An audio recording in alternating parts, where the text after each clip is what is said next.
Halo Sobat Film, kali ini Mimin bakal ngebawain alur cerita film berjudul Jakarta vs Everybody. Film ini menceritakan tentang sosok pria berusia 23 tahun yang memutuskan untuk merantau ke Jakarta demi menggapai mimpinya menjadi seorang aktor terkenal. Namun di dalam perjalanannya itu, ia justru terperosok ke dunia hitam ibu kota menjadi pengedar narkoba. Daripada penasaran, kita langsung mulai aja yuk ke ceritanya. Film dimulai saat seorang aktor tambahan bernama Dom diperlakukan tidak adil oleh para kru, yang mana saat itu ia dihajar betulan oleh pemain yang lain. Tidak terima dengan hal tersebut, Dom kemudian menghajar salah satu kru, hingga akhirnya ia pun memilih pergi dari lokasi syuting. Alasan ia merantau ke Jakarta yaitu untuk mengejar mimpinya menjadi seorang aktor terkenal. Tidak putus asa, Dom lalu mendatangi salah satu tempat casting. Namun saat ia diminta untuk berfoto yang hanya menggunakan celana dalam, ia pun sangat emosi dan langsung pergi dari tempat casting tersebut. Bisa dibuka sedikit resletingnya? Tai! Ya Allah, bukan buat bacol lo anjing. Singkat cerita, setelah belanja di minimarket, Dom melihat seorang wanita bernama Pinkan yang saat itu mobilnya sedang mogok. Dom lalu menawarkan diri untuk mendorong mobilnya, namun Dom meminta si Pinkan untuk membayarnya. Sesaat kemudian, Radit yang merupakan pacarnya si Pinkan kemudian meminta Dom untuk membantunya mendorong mobil. Setelah mobilnya nyala, si Dom cuma dibayar goceng. Tai, goceng doang. Dom lalu bertanya ke mereka mengenai tempat tinggal yang murah, karena sekarang ia tidak tahu harus kemana. Di sini mereka berdua lalu mengajaknya pergi ke tempat tinggal yang murah. Dalam perjalanan, Dom memberitahu kalau dirinya adalah seorang aktor yang merantau ke Jakarta. Seriusan aktor? Iya aktor, tapi masih coba-coba kak. Sesampainya di sana, Pinkan kemudian mengajaknya bertemu dengan ibu kontrakan. Setelah KTP-nya diperiksa, si ibu berpesan untuk tidak boleh memakai narkoba. Nih, 8. Setelah masuk ke dalam, Dom tidak sengaja mendengar pembicaraan Radit yang akhirnya tahu kalau dia ternyata adalah bandar narkoba. Bang, Roni ketangkep. Perlu diketahui, ternyata si Dom ini adalah seorang pemuda yang haus akan seks. Karena pada saat itu dirinya melakukan VCS dengan seorang wanita. Tiba-tiba Pinkan masuk dan melihat kejadian tersebut. Kopong kali itu dengkul. Cabo, pakai baju lo. Tak lama kemudian, Radit juga ikut masuk. Karena si Dom ini sudah tidak punya uang, ia pun meminta pekerjaan ke mereka. Meskipun ia sendiri tahu kalau pekerjaan tersebut tidak baik. Gue join ya. Setelah tas dan juga pakaiannya diperiksa, Dom akhirnya diterima kerja mengingat beberapa anak buahnya yang sudah tertangkap oleh polisi. Singkat cerita, Dom diajarkan bagaimana caranya menimbang serta memasukkan narkoba ke dalam bungkus permen. Jika benar Dom adalah seorang aktor, dia diminta untuk memanfaatkan kemampuannya dalam berakting ketika menjadi kurir narkoba agar tidak dicurigai. Setelah itu, Dom diberikan HP dan diminta untuk langsung mengganti nomornya jika barang sudah diantarkan. Satu lagi, jangan pernah lu kurang-kurangin tuh barang. Singkat cerita, Dom langsung praktek cara memasukkan barang haram tersebut ke dalam bungkus permen. Sebelum mengantarkan paket, Dom diajak dulu ke sebuah barbershop milik Radit yang dibelikan oleh Pinkan. Saat akan berangkat, Radit memberitahu jika salah satu anak buahnya tertangkap oleh polisi, dan Dom diminta untuk mengantarkan paket tersebut besok saja. Mau nganternya besok aja, Putri kena. Keesokan harinya setelah janjian, Dom kemudian menyelipkan barang tersebut di bangku kereta. Tak lama kemudian, terlihat seorang wanita yang langsung mengambil barang haram tersebut. Setelah paket diambil, Dom langsung membuang nomor HP-nya. Setiap harinya, Dom disibukkan dengan pekerjaan barunya tersebut.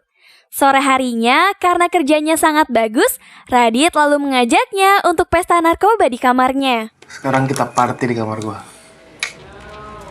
Bersama dengan salah satu temannya Radit yang bernama Pai, mereka berempat kemudian langsung memulai pesta narkoba.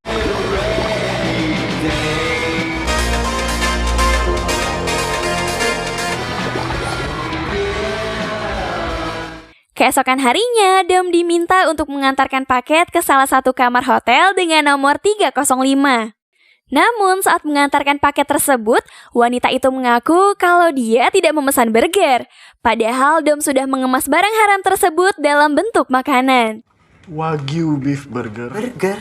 Saya nggak pesan burger. Merasa nomor kamar hotelnya sudah benar, Dom kembali mengetuk pintu hingga akhirnya si wanita itu mengaku kalau dia memesan burger. Oh iya deh, saya pesen. Si anjing, bilangnya nggak pesen. Beberapa hari kemudian, Dom kembali mengantarkan paket di sebuah kereta dengan pembeli yang sama. Saat itu, Dom memberitahu kalau barangnya tidak sengaja terlempar ke bawah kursi yang di atasnya ada seorang pria yang sedang tidur. Setelah melihat ciri-ciri orang yang dimaksud, wanita tersebut kemudian langsung mengambil barangnya yang ternyata pria yang sedang tidur itu adalah si Dom sendiri. Setelah itu, Dom diminta untuk kembali mengantarkan paket ke sebuah bandara. Di sini, Radit memberitahu untuk menyembunyikan barang tersebut di tangannya menggunakan sebuah plester, agar orang lain mengira itu cuma luka biasa. Tapi lu plester aja di tangan biar kayak luka. Dalam perjalanan, Dom segera menyembunyikan barang tersebut menggunakan plester. Setibanya di bandara, ia pun lolos dari pemeriksaan yang ada di sana. Setelah itu, Dom langsung menempelkan barang tersebut di sebuah kursi. Ini kalau ada di dunia nyata gokil sih, berani nganterin barang ke bandara. Malam harinya, Dom dan Radit datang ke tempat hiburan malam, yang dimana saat itu Pinkan menjadi DJ di tempat tersebut. Ketika itu, Dom membawa seorang wanita masuk ke dalam sebuah toilet. Setelah keluar, Pinkan yang mengetahui mereka sudah berbuat apa, kemudian menasehati untuk jangan memakai perasaan. Bukan siapa-siapa, Kak. Dan pakai rasa lo.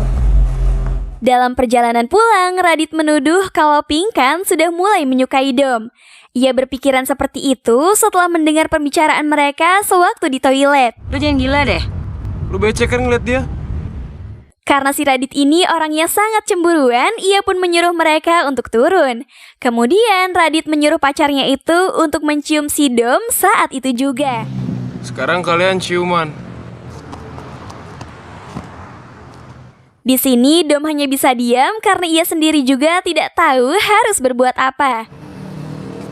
Sakit lo ya.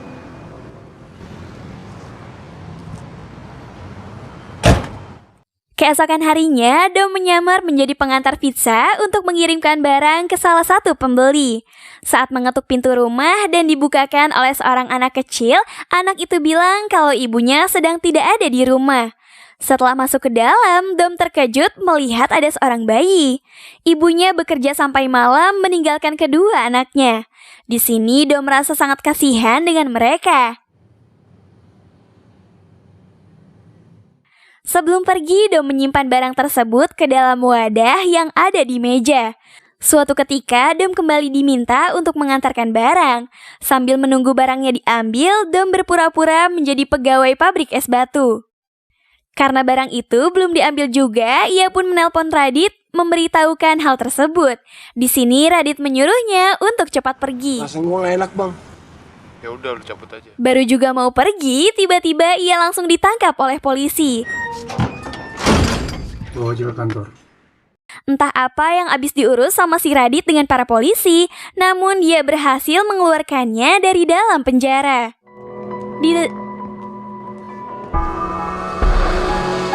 Di dalam kamar, Dom menulis beberapa mimpi-mimpinya di tembok. Mulai dari banyak uang, pacaran dengan Chelsea Islan, main film, ketemu Chico Jericho, tetap Pak Jokowi, dan yang terakhir mengubah hidupnya menjadi lebih baik. Mimpi-mimpi itulah yang sebenarnya sangat ia inginkan. Namun sekarang ia justru masuk ke dunia hitam ibu kota. Singkat cerita, Dom kembali mengantarkan paket kepada wanita yang sama di dalam kereta. Saat akan turun, Dom mulai memberanikan diri untuk berkenalan dengan wanita tersebut yang diketahui bernama Kansa. Gua Kansa. Gua Dom. Setelah bertanya mengenai pekerjaannya, Kansa memberitahu kalau dirinya bekerja di sebuah rumah sakit sebagai perias mayat. Singkat cerita, setelah mereka lumayan dekat, Kansa lalu mengajaknya untuk melihat pekerjaannya sehari-hari. Umur dan bahagia. Buka dikit. Jo. Setelah itu, Dom diajak mampir dulu ke kosannya. Di sana mereka saling bercerita tentang kehidupan mereka satu sama lain. Saat itu, Dom berpikir keras setelah mendengar bahwa penyesalan itu bisa membunuh seseorang. Ada orang sadar kalau penyesalan itu bisa ngebunuh hidupnya. Hari ke hari, hubungan mereka terlihat semakin lebih dekat. Dan saking dekatnya, mereka... Ya, kalian tahulah mereka ngapain. Dah, lagi. Setelah pulang, Dom kembali menonton film action bareng si ibu kos dan juga penghuni yang lain. Sementara itu, Radit hampir saja membunuh pacarnya sendiri setelah tahu kalau dia sudah tidur dengan pria lain. Meski begitu, Radit merasa sangat bersalah mengingat hidupnya selama ini sudah banyak dibantu olehnya. Suatu ketika, saat akan mengantarkan paket, Dom akhirnya bisa bertemu dengan Chico Jericho di lokasi syuting. Dom jelas sangat senang karena akhirnya ia bisa mengobrol dan berfoto dengan idolanya tersebut. Bang, mirip yang mentor dah. Setelah itu, Dom meminta Chico untuk memberikan selamat kepada temannya yang saat ini sedang ulang tahun. Selamat ulang tahun ya. Semoga panjang umur. Dengan santainya, Dom lalu menaruh barang haram tersebut yang kemudian langsung diambil oleh si pembeli setelah ia pergi. 5 menit lagi ya, standby ya. Keesokan harinya, Dom kembali mengantarkan paket kepada seorang wanita yang bekerja di kantoran. Setelah barang tersebut diambil, wanita itu lalu menawarkan sebuah pekerjaan dan dia meminta untuk jangan pernah mengganti nomor HP agar bisa dihubungi. Kamu jangan ganti nomor dong, saya susah banget cari kamu. Oke. Hal mengejutkan terjadi karena ternyata si Radit ini sering melakukan dengan si ibu kontrakan. Waduh, parah sih, giliran ceweknya yang kayak gitu malah ngamuk, dasar cowok. Malam harinya, Dom memutuskan untuk merubah penampilannya layaknya seperti seorang waria.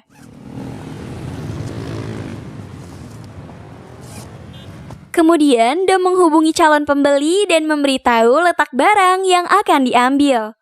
Sesaat setelah itu, datang seorang waria yang mengambil barang tersebut. Setelah pulang, Dom seketika menangis merasa sangat capek dengan kehidupannya yang sekarang. Pagi harinya, Dom meminta izin kepada Radit untuk memperbolehkannya ikut casting. Akan tetapi, Radit langsung mendorongnya yang mana hampir saja terjadi perkelahian.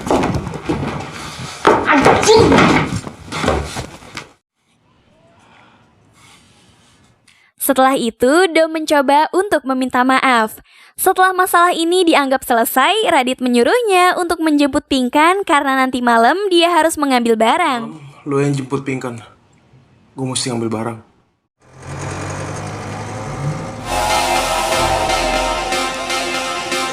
Singkat cerita, setelah menjemputnya, Dom mengajak Pinkan pergi ke Ancol. Lo mau ke Ancol gak?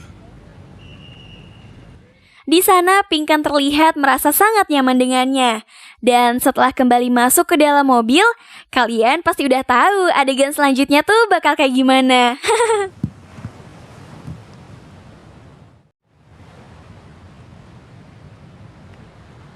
Sepulangnya mereka, Dom yang baru saja selesai mandi, seketika dibuat panik dengan suara tangisan si Pinkan.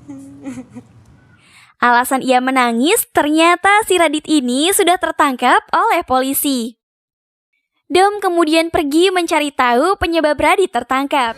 Dan ternyata yang sudah menjadi cepu selama ini adalah si Pai, teman baiknya sendiri. Di sisi lain terungkap bahwa si ibu kontrakan ternyata seorang pecandu berat. Sementara itu, Dom akhirnya memilih untuk kembali menggapai mimpinya menjadi seorang aktor terkenal. Sebelum pergi, Dom sempat menemui Pinkan untuk mengucapkan salam perpisahan. Dan dengan perpisahan mereka, berakhir juga untuk filmnya guys. Menurut kalian, gimana guys filmnya? Oh iya, buat yang pengen nonton full movie-nya, silahkan kalian cek aja di aplikasi bioskop online ya. Untuk rangkumannya segitu dulu ya. Kalian jangan lupa jaga kesehatan. Ketemu lagi di video selanjutnya ya. Dadah.